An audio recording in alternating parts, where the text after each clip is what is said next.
2010, my family and I took a trip to my homeland, Lebanon.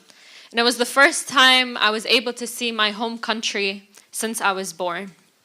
And I remember we would drive up next to the border of Palestine. And there's just this vivid image of the greenery and the hills and the silence and the birds. And it was so beautiful. And I was inspired to write this poem. And it's a conversation with myself and the thoughts that were running through my head to the dear land of Palestine. This is Across the Border.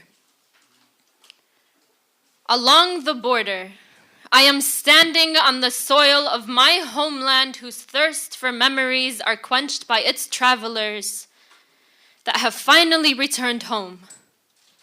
I stood along the routes of my forefathers, tracing their paintings of what life used to be. I watched her frail fingers pick the leaves of time like she was knitting a quilt that would be passed on for generations.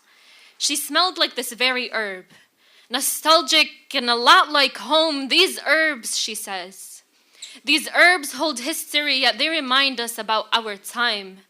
So allow me to lay roses on this damp soil so massacres can be made pretty without exhausting our media outlets.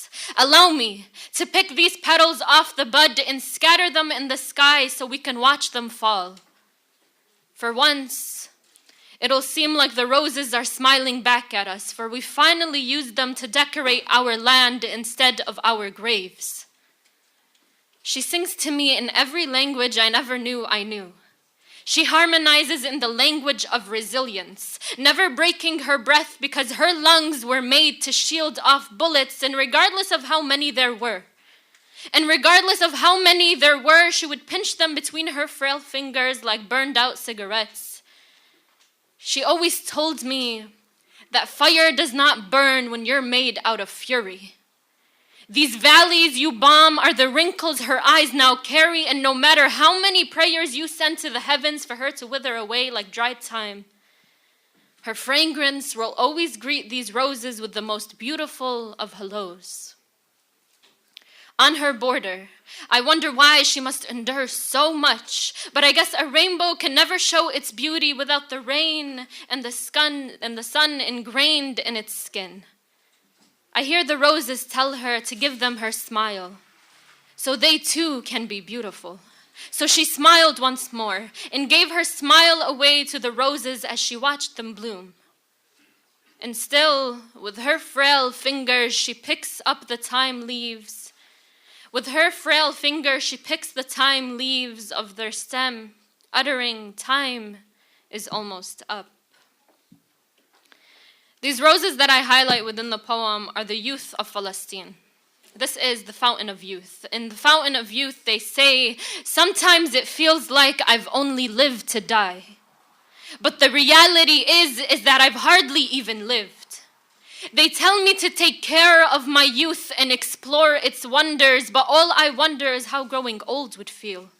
How reality begins to strike, feeling so surreal. The missiles start striking, asking if this is real, if the state beneath my feet is Israel. You see everything that I see, yet turn around and forget all about me. You walk on 2 feet and speak in human, but don't even know what that means. Sure, I've hardly lived and you did, but at least when I die, I still walk from Adam's rib. Maybe the fountain of youth is the only taste I'll ever know. But what is youth? When you've stripped us on borders, when you've stamped on us numbers, when you've peeled back our faces, when you've hit us with racists, when you've painted over apartheid while saying you're tongue-tied with white lies. Yet you still walk on our inside saying you want peace, as if peace comes from war.